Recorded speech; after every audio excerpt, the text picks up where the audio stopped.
crafters, and welcome back. My name is Deepa from DeeZinesByD, and today I have a special post for you. I'm going to be using the products from the Spellbinders Four Petal collection to show you how I made these beautiful cards. They all have a little bit of a different look, and I'll tell you how I got that. And these cards will also be showcased in the next few days on February 15th for a Spellbinders Instagram hop. So you'll see that there as well, but I wanted to get this video out for you so you guys could see how I did this. So having a look at the products from the collection, that first stamp set there was the Sweet Day Flower stamp set. Here we have the die set, which is the Four Petal Thank You Floral Etch dies. This is the glimmer set called Wonderful Tulips. It almost looks like the one from the kits. And this, I think, is the star of the show. It's the Four Petal 3D Embossing Folder, and it is absolutely stunning. So I had to just do a video on it. So the first thing I'm going to do is grab a cardstock panel, plain white. This one is 5 by 7 inches, just because I want to catch all of the details in that folder. I've lined it up in the center there as much as possible, because as you can see, this folder has like an opening in the center to be your focal point where you can put a sentiment or maybe even a cute image if you wanted to. So I've gone ahead and I've embossed that plain white piece of cardstock first of all. Once that's done, the next step I want to do is use some ink on my embossing folder. So for this technique, I want clean lines. So that's why I decided to emboss the white cardstock first. Now I'm going to stick it back into place on the embossed side of the embossing folder. So that's where you get all your mountains. So everything's kind of bumping upwards. And then I'm going to put the ink on the deboss side of the folder. So the deboss side is the section that has all of the valleys. So all the dips into the folder. I'm going to add my Altenew Emerald ink to the deboss side, put that through my die cutting machine with the embossing mat. And you can see it picks up all of that emerald ink in all of the little grooves and that main center portion of the card. I'm going to do this a second time because I want really deep, vibrant colors here. And you'll notice that I picked darker colors here, and that was done intentionally because I want my background to be darker and to highlight the flowers with lighter colors. Now, you could do this process where I added a bit of water and then put it through my my die cutting machine. However, it does kind of wash out your ink a little bit, and I wanted to keep my colors deep and vibrant. So once that's done, the most important step I think is to clean up your embossing folder so that you don't get stray ink if you're going to do any other type of embossing with that folder. And then we're going to use these cute small, not embossing, but blending brushes. So you can get these from various companies. I know that Honeybee Stamps has some of these, and I know that you can also grab them on Amazon.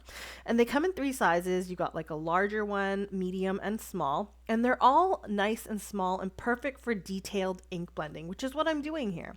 So it's literally just like coloring with your Copic markers, except instead of coloring, you're actually just ink blending here. So now you can see that when I did that embossing on the folder here, the center portion had like a ring around the edge that didn't pick up the ink. That's completely fine. That's why I'm going back over this with the emerald ink and my small detail blending brush. The next thing I'm going to do is now go into all of those little nooks and crannies, which are the background of this folder. And I filled all of those in with the emerald. Okay, so now for my flowers, I'm going to use a mix of pinks and purple. I've got some more Altenew inks in Razzleberry Magenta and Cosmic Berry. The Cosmic Berry is more purple, and I'm going to use that more towards the inner part of my flower. So the part that's closer to the center, the flower center. It's going to be basically my shadow color. So anywhere that I feel that there's a shadow, that purple, that Cosmic Berry is going there. Then next, I'll use the magenta to kind of blend out that purple from the center. With a bit of a bigger detail brush. And then for the razzleberry, which is the lighter of the pinks, I'll then blend out the flower completely to the edge of the flower using a bit of a bigger detail blending brush, which is a completely different one altogether. Again, this is one that you can grab off of Amazon. Now, if you guys are looking for these brushes, you can go ahead and drop me a comment below. I'll link them if you do want them, but all I recommend looking up is detail blending brushes on Amazon. You'll find it. I'm in Canada, so my link may be a bit different if you're in the US. Okay, so you can see that general process on that top left flower is what I'm going to use to color in all of the flowers on this embossing folder panel. And I'm not going to show you every little bit of every little thing I did because we'd be here forever, but you get the idea. So just like when you're coloring your darker purple or that cosmic berries, all of your shadows, and then you're just going to blend it out with the pinks. And once it's done, this is how gorgeous it looks. And it looks like it takes forever, but I'm telling you, it's worth it. And it actually doesn't take as long as you'd think. It's just like coloring something with Copics. Okay, so now I did just show you there that some of my ink blending of those flowers kind of went over and spilled onto the leaves. So I have a bit of pink that's kind of overlapping there. Don't worry about that too much. It's not going to look messy because as you can see, now I'm taking my Copic marker and I'm going over the leaves with the color B39, which is Prussian blue, which is a nice deep blue. So it's going to cover up any of the pink on the leaves. Not only is it covering up that pink, but it's creating nice sharp lines that are really kind of defining those leaves and helping them stand out amongst those flowers. The colors are vibrant and they work really well with those bright flowers, and that blue works perfectly with the shadows, the purple shadows in the flower. So you can see once that's all done how gorgeous it really looks. Now, the last thing I'm going to do for actual coloring is to color in the little frame in the center. So you'll see that when you emboss this, there's an actual like rectangular frame. It's a fancy frame, and some of the frame kind of goes behind the flowers. Some of it goes on top of the flowers. So it really has a nice artistic look to it. And I thought that gold would help it stand out a little bit. Now, if you're looking at all of this and just thinking, oh my God, this is pretty, but it takes so much time. Do I have the patience to do this? Don't worry. I have a quicker method, which is not going to give you the same results, obviously, because this does take some time, but it will give you somewhat of the same idea. So do stay tuned. At the end, I have another technique which creates somewhat of the same effect in a much shorter span of time. You'll also notice that I'm putting in a lot of details. I find that when you add extra details to your work, it really just makes it stand out that much more. If you're looking to do this a little quicker, you definitely can do that. All you have to do is just cut off all the extra steps I'm doing. So you can stop here. Just fill in the flower centers here and then be completely done with it. You don't have to add all the extra stuff that I'm going to be adding as well. And you can see that this by itself is absolutely stunning. So I didn't specify, but I did use a black Copic marker to fill in the flower centers. And then I used more of that gold marker just to add some stippling in the centers of the flowers to add some highlights. So as I said, the next few steps are really not necessary at all. You could just tack on a sentiment and be completely done with this card and it would still be so stunning, okay? But I did have like an image in my head, so I did kind of want to fulfill that. So all I'm doing now is adding a bunch of little details. I'm taking my white Sakura Jelly Roll pen. I'm adding all of the veins on the leaves and a bit of extra highlights on the leaves. I'm taking my gold marker. I'm going back in and I'm adding some dots here and there. And then once I'm done with that gold, I'm going to come in with the white Jelly Roll pen again. I'm going to add some more little dots here and there with the white. And I'm just going all over everything. You can see I'm going over the flower petals, the leaves, the background, everything. And finally, for the dots, I've got my black Pigma Micron pen. Again, some more dots all over the place. So the reason for all the dots is I wanted to have a splatter look without the guesswork of adding splatter. I wanted to know exactly where all of those little droplets were going, so I thought I'd just draw them on myself.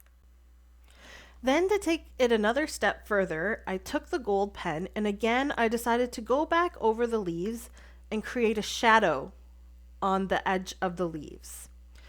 Okay, so now I'm adding even more, and there's going to be another step. I'm sorry. I put so much detail into this one because I actually found like a picture of a nail online. It was like a beautifully colored nail, and these were all the details that it had, and I just wanted to add it to my project as well. So there's another card that I made, which I shared in my blog post on Friday. And it showed another embossed background, which I have here in the mix. And that one had a bit more of a softer look. So if you're going for that, as I mentioned, go ahead and stop at the ink blending stage after you've done that. don't bother with all these extra lines. I wanted to add the extra lines to create the same type of image, which has a bit more of a sharper look. And you'll see here, because I'm outlining everything, it definitely has a sharper look to it, and the other one's softer. It really all depends what you're going for. So again, I've outlined the flowers in black, and then I'm adding some more details with the black on the centers of the flowers as well. Some more flicks of black. So for my sentiment, I'm actually using this older set. It's Yana's Layered Script Sentiments. It's the happy birthday and the thanks. And I absolutely love Yana's sentiments. There are some new ones that came out recently. I just got them in the mail, not in time for this video, but I would have loved to use them here. Either way, these ones look absolutely stunning. So before I go ahead and add them, I'm going to go ahead and emboss my folder just one more time. After adding all of that ink and ink blending, it can lose some of its 3D-ness. So I thought just running it through one more time would help and kind of make sure that it's fully embossed again. So I've cut out the thanks from some blue and gold glitter cardstock. I've attached them to each other. You can see I'm using this adhesive. I love this adhesive for these nice and thin. It's called Artist Tack Dry Adhesive, and basically all you do is stick your die cut in between the two sheets. One side has like a stickiness to it, and when you put it in between and kind of stick it down, it will pick up the stickiness on the back. Therefore, your die cut becomes a sticker, and you can sticker wherever you want. All you have to do is burnish it down on the back, and then it becomes permanent. Before you do that, it is repositionable. So now that we're done with that first card, let's go ahead and make the easier card or the quicker card, okay? So we're just going to create an ink blended background here. Nothing too fancy. I'm just adding ink anywhere I want to. You don't have to make sure they blend well together. It really doesn't matter. Just put ink anywhere. You could basically just take your ink pads and put it right on your cardstock if you wanted to, and just add strips of color where you want. I'm going to be using some Distress Oxides in Saltwater Taffy, Seedless Preserves, Wilted Violet, and Picked Raspberry. So once again, I'm just adding that ink color all over the background, and you can see I tried to pick colors that were somewhat equivalent to what I used on the last background. The pinks and the purples for the flowers. So it's important in this stage to pick vibrant colors. These are the colors that are going to show through, and they're going to be the colors on your flowers and your leaves, depending on how far you take this method. So once I've got my panel completely covered in ink, then all I have to do is pick a darker color. So in this case, I'm using Uncharted Mariner. And I'm going to do the exact same thing I did for the first card. So I'm lining up my panel, my ink blended panel in the folder. I put it through my die cutting machine and embossed it initially. Now I'm sticking it back in that folder. I don't think I even moved it actually. I'll turn the folder around to the deboss side, and I'm taking the Uncharted Mariner and putting it all over the deboss side of the embossing folder. Now in this case, at first I wasn't sure if I wanted that center portion of the card to be the Uncharted Mariner color, so I actually took my towel and tried to clean some of it off the center before I went ahead and embossed it again with the ink. I think in the end I went ahead and filled in the center portion of that panel, so this really didn't matter. So you don't really have to wipe off the center unless you don't want the color in the center. So you can see I get like a nice pickup of the Uncharted Mariner, and I did it again to just get a deeper color, and you can see it's really seeped into the edges there.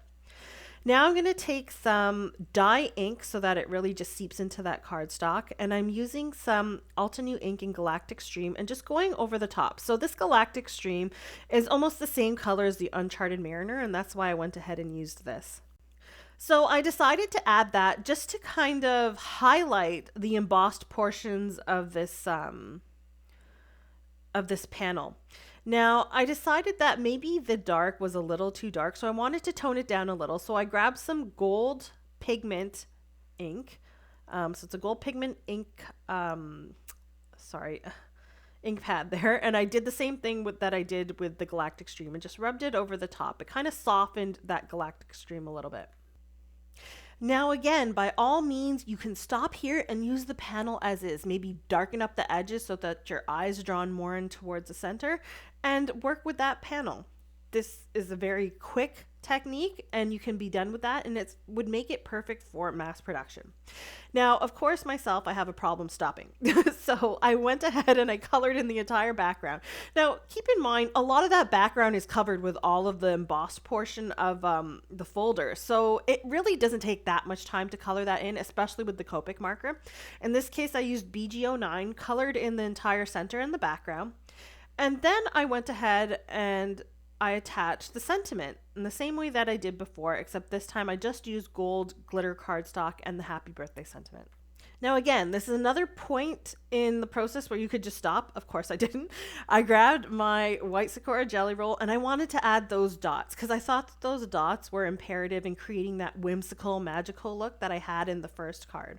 So I went ahead and I added some of those white dots all over the panel again. Okay, and finally I'm adding some Pink Fresh Studio iridescent droplets here, just like I did on the first card, and I think I'm done now. So I'll go ahead and attach that to a white card base, 5" by 7", and then, okay, I lied. I did add one more thing, which was some diamond stickles just to the flower centers. It just adds a little bit of shine. It's very subtle. And those are my cards for you. So you can see this card was the first one that I showed on Friday. It's the softer version of the card we made today, the first card. So this is the first card. It has sharper lines because of all of the outlining that I did.